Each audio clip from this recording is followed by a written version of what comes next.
Isso aí, galera, estamos com mais um Saia da Matrix na área. Hoje, gente, chegando ao fim, a minha série de vídeos sobre a crise de 2008 e suas implicações. Na sequência de 2008, mesmo com os juros negativos, com quantitative easing, com uma injeção de liquidez trilionária e com a manutenção das inovações financeiras, não aconteceu inflação nos Estados Unidos. Quando muito, se conseguiu alguns índices tímidos. A absorção da liquidez manteve a fluidez do sistema financeiro. Houve uma deflação sobre os ativos e uma inflação nas periferias e semiperiferias do capitalismo. A regra nesses locais foi a adoção de políticas de austeridade econômica. Então tivemos quadros de inflação baixa e desemprego, baixo nível de atividade e endividamento interno e externo, e um grande aumento das dívidas do setor privado. Então, pode estar acontecendo um esgotamento do modelo de meios de pagamento. E, no fundo, esse é o tema central desse vídeo aqui.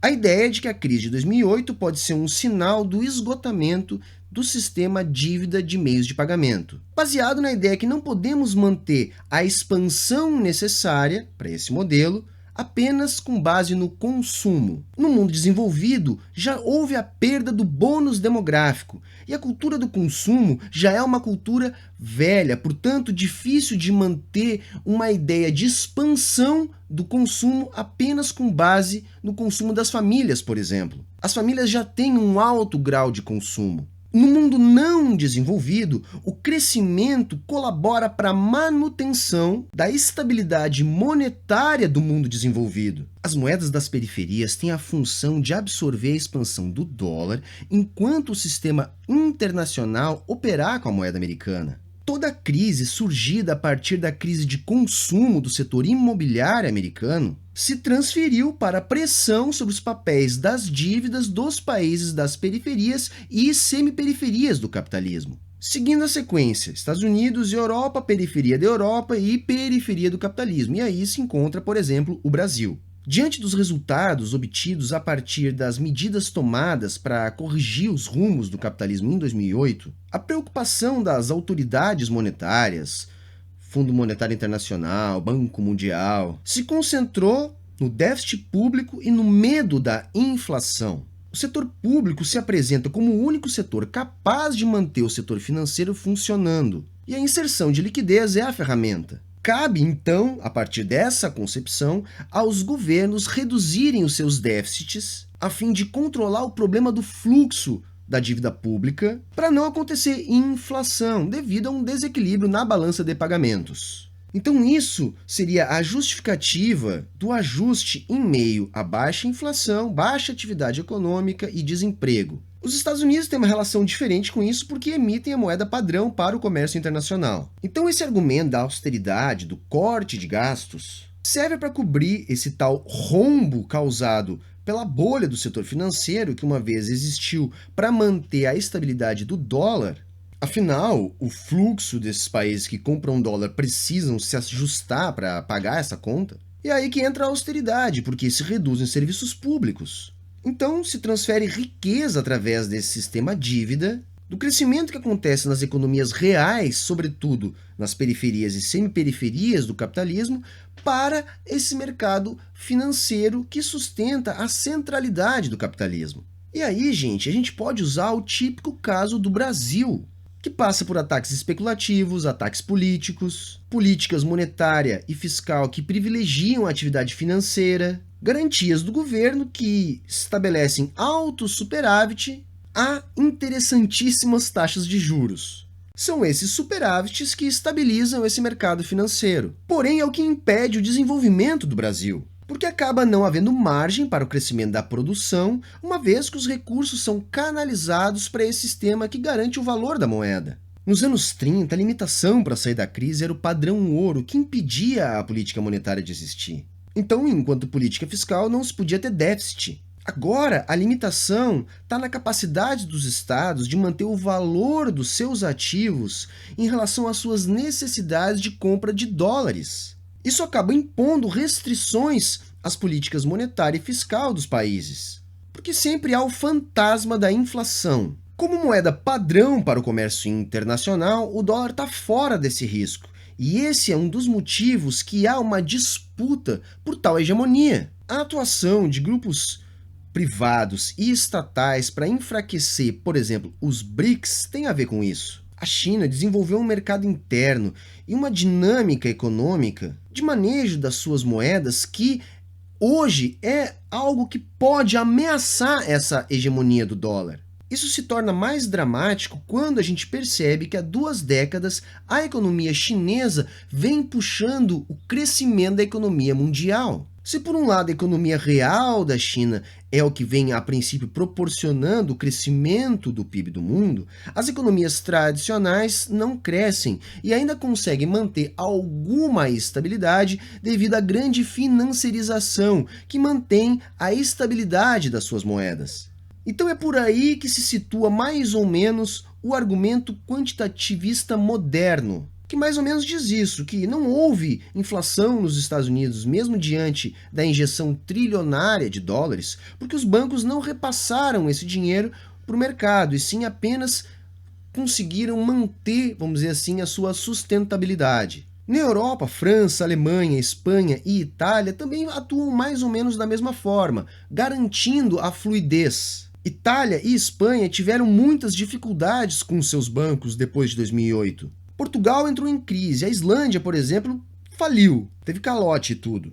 Na Irlanda as dificuldades foram muito grandes e na Grécia foi talvez a crise mais icônica. Daí Portugal, por exemplo, desses foi o que passou por o menor dos ajustes e parece ser o que vem colhendo os melhores resultados. Junto com a Islândia, que rompeu e começou do zero. Itália, Espanha, Grécia parecem estar com mais dificuldades de enfrentar a crise. Os chamados países nórdicos e a Alemanha têm situações diferentes. Os nórdicos têm renda média alta, têm setor financeiro bem regulamentado e, em geral, grandes fundos soberanos. E a Alemanha, além disso, ainda tem um peso muito grande dentro da participação do PIB da zona do euro. Resumindo, todo o centro do capitalismo gerou liquidez e não houve inflação. Mesmo assim, a política econômica que se seguiu foi a política de austeridade em função do medo da inflação. Ou seja, mesmo diante de uma evidência que o argumento quantitativista pode estar errado, a ação das autoridades financeiras foi contrária.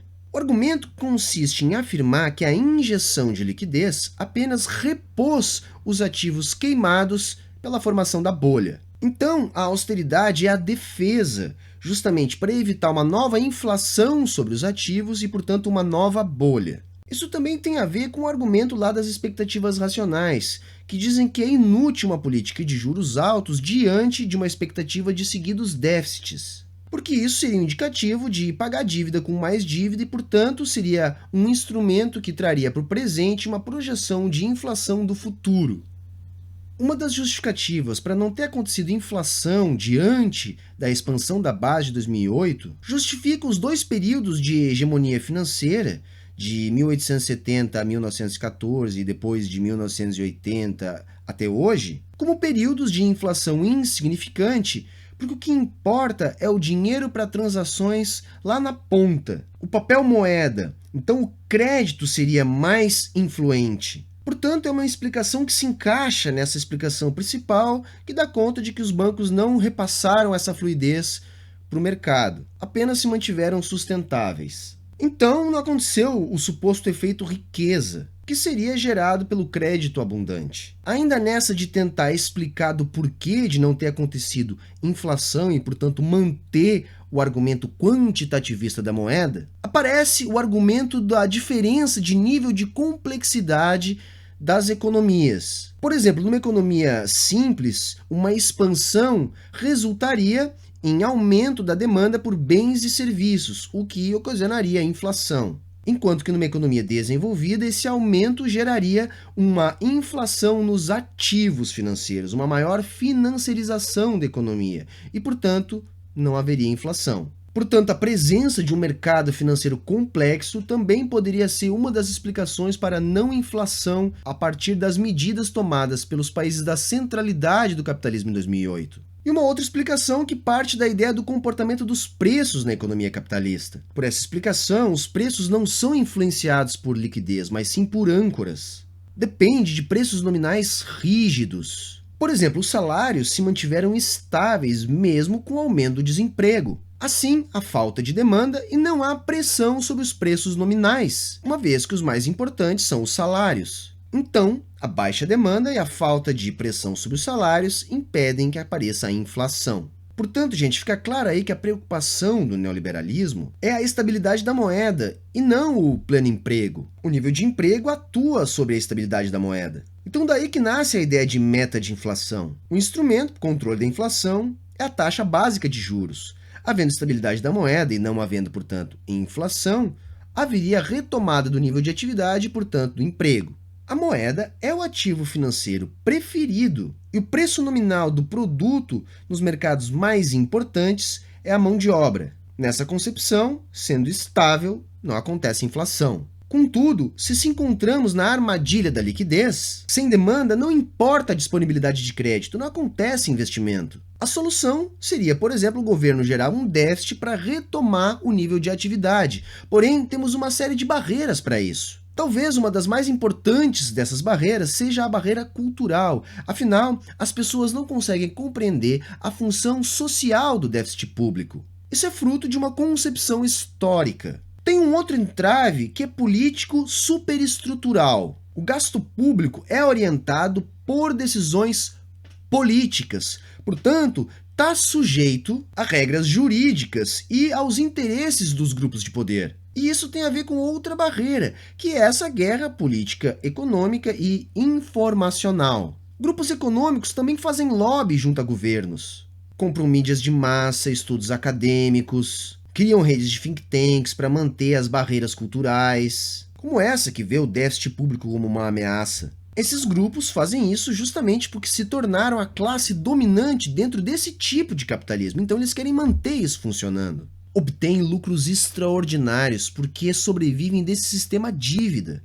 que é um sistema que é alimentado e alimenta o mercado de capitais. São eles grandes agentes econômicos que atuam paralelamente no mercado de capitais. Então eles são investidores, sócios de bancos, sócios de conglomerados internacionais, possuidores das principais carteiras de títulos do tesouro dos principais países do mundo. E, gente, se essa hipótese que eu estou aqui levantando estiver certa, a gente tem que pensar o seguinte.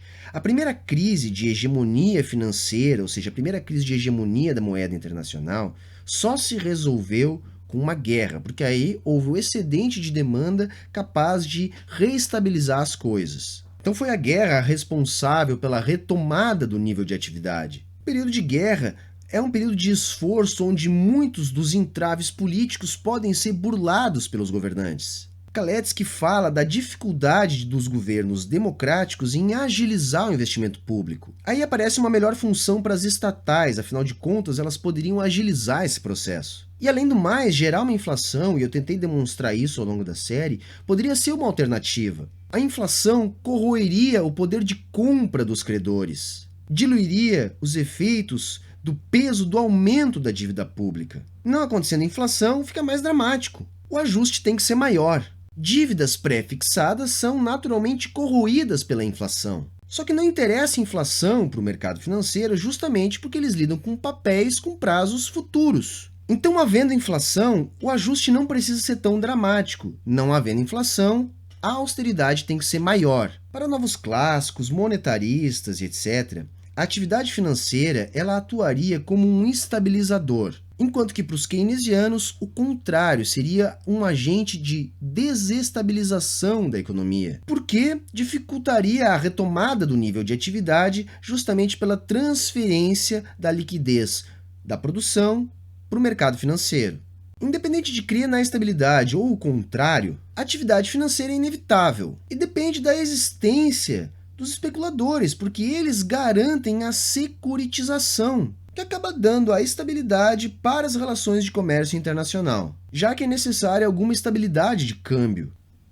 Tá ok, moçada, a série ela não traz muitas respostas, a ideia é apresentar apenas uma perspectiva de olhar sobre toda essa movimentação, de modo a tentar compreender que pode ter sido o início de uma grande mudança no sistema financeiro internacional, uma vez que colocou em xeque muitos dos princípios que se estabilizaram como hegemônicos nos anos 80 e que todos os desdobramentos de 2008 demonstram que Na verdade, a economia continua sendo uma ciência refém da política.